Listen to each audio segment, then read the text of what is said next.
Oh. Hello my friends, how you all doing? In today's video I'm gonna show you really cool optical illusion. For this illusion you'll need your face and the snow. So what I'm gonna do is to put my face into the snow. I'm gonna take my glasses off. Oh man, whew. Now check this out. That's apparently how I look like. So funny. Two faces.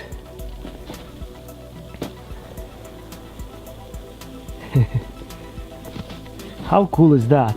That's really cool 3D illusion. I really like it.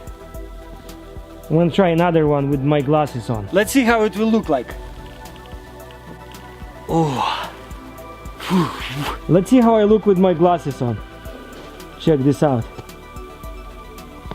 That's pretty funny. These are two other faces. That's pretty cool 3D illusion. I really like it. Let me know in the comments what you guys think about it. Do I look really scary here?